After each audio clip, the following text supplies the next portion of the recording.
Hello. Today is Tuesday, May the 4th. May the 4th be with you. And this is Commissioner in a Car. I'm Dustin Zarni, Onondaga County Elections Commissioner, Democrat. And I'm coming to you today and talking to you about early voting in Onondaga County will be the subject on today's Commissioner in a Car. That's because yesterday we had our May organizational meeting, which my fellow commissioner and I have a formal meeting on the first Monday of each month to make votes on formal decisions that we have to do. And the agenda for May 2nd was early voting sites.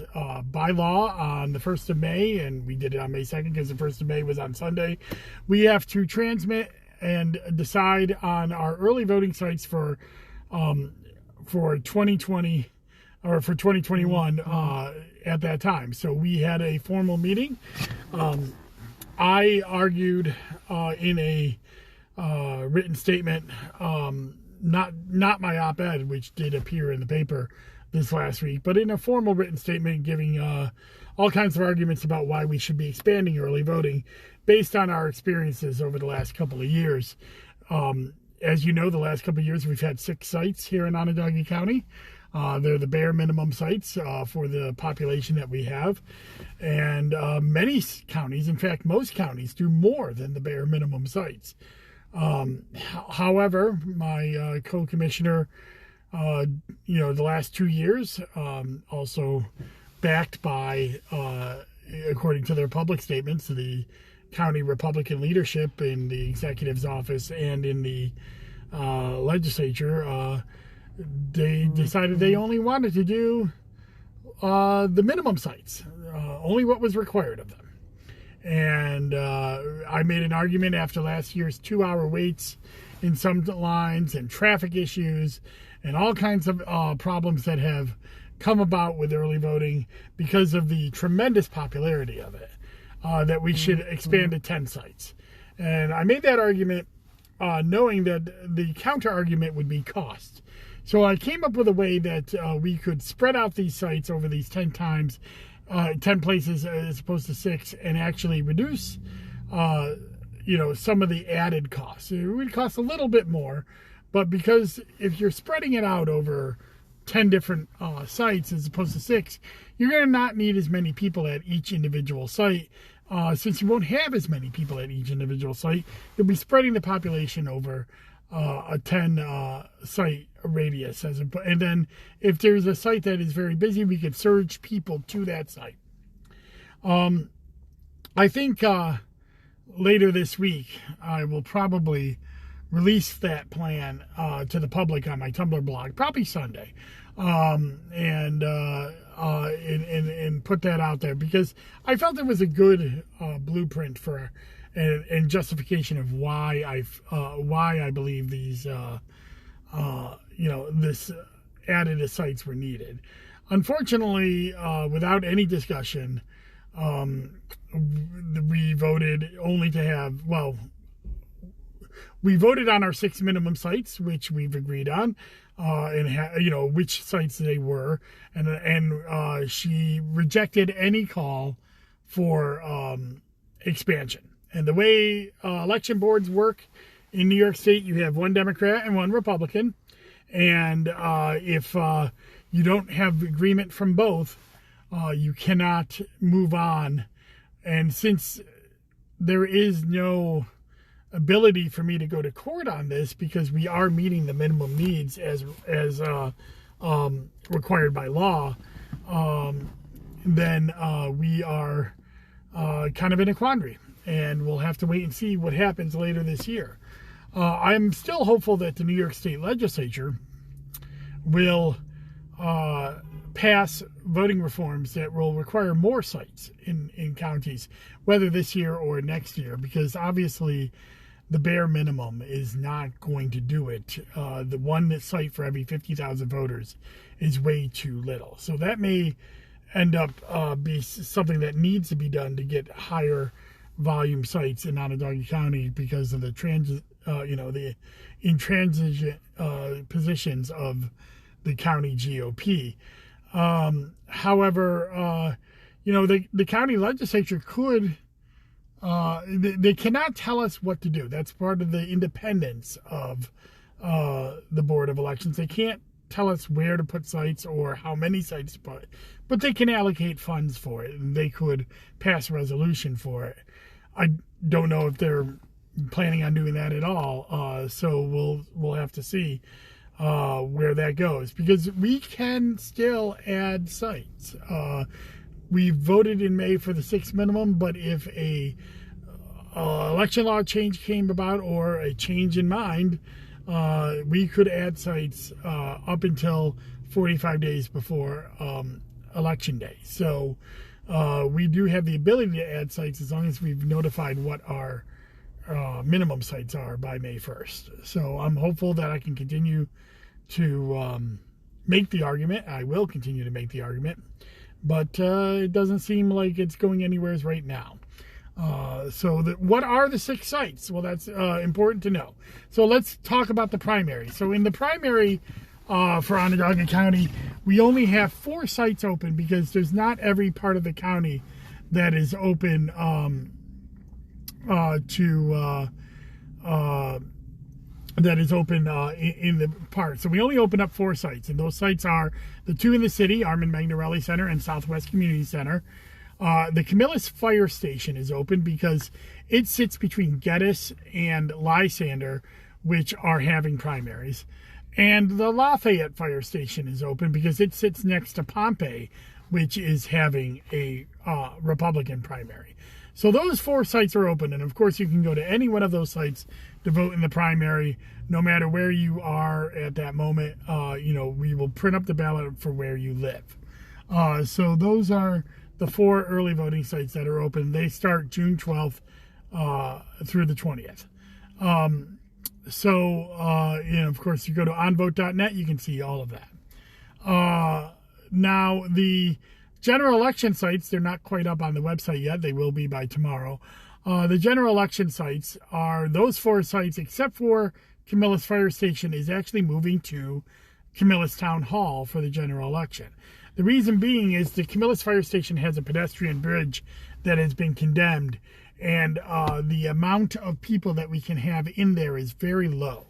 And I think 49 now. And as we saw last year, the Camillus site was our number 1 site in terms of, people wanting to use it and travel to it. So we're moving to Camillus Town Hall for the year, for the general election, to the gym in Camillus Town Hall.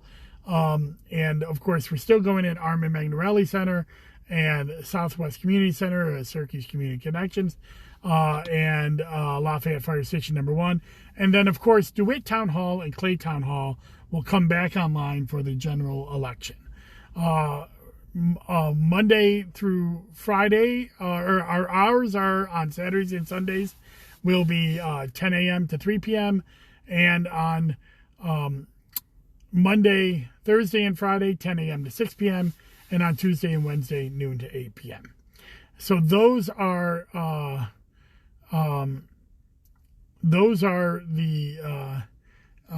early voting sites for Onondaga County as of this moment.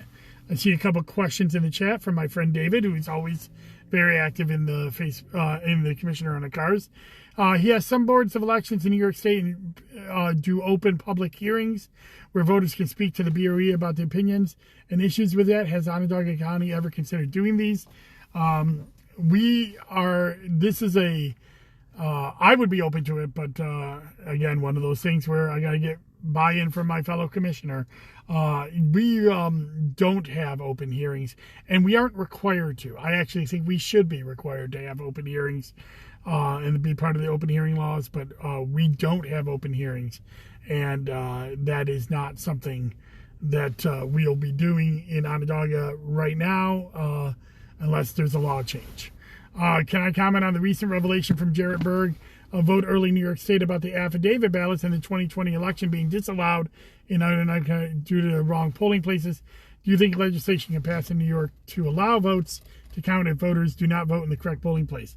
I think legislation can pass. The question is, will it get passed? I'm actually scheduled, I'm hoping, to be part of a press conference tomorrow in support of legislation that would eliminate the wrong church, wrong pew section of our voting law that says that if you show up in the wrong polling place, then your affidavit ballot should count for as many of the races that you're legally allowed to vote in. That's been a long held position of mine. It is a law in New York State. There's nothing we can do about that. That is the law, that if you go to the wrong polling station, not the wrong table inside of a polling station, but the wrong polling station, then you're not in the book and you vote by affidavit, it will not count. I believe that several things can eliminate that issue going forward. Having electronic poll books on election day in Onondaga County has eliminated a lot of that, because we can look up people and see where they're supposed to go, and so we're hopeful that that we're eliminating that issue, because then we can tell people where to go, and they have a choice. Now, many voters choose to just stay there and vote because they don't want to go somewhere else, and that's up to them. But changing it would be beneficial to voters. I think it would be very easy for boards of elections to determine which races they were allowed to vote in and cast those ballots in a way that would allow them to vote in the races that they were legally allowed to vote in. So I would hope that the law will change, and I know there's a law in place. Can I comment on the recount happening in Maricopa County? I don't even want to call it a recount, and I know you put that in quotation marks.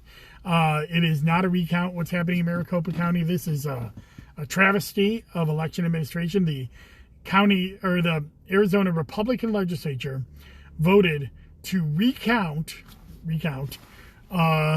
one county's ballots. Maricopa County just happens to be the most Democratic county in Arizona, using an outside firm, giving them physical access to the ballots without any real guidelines of how they should be handling it.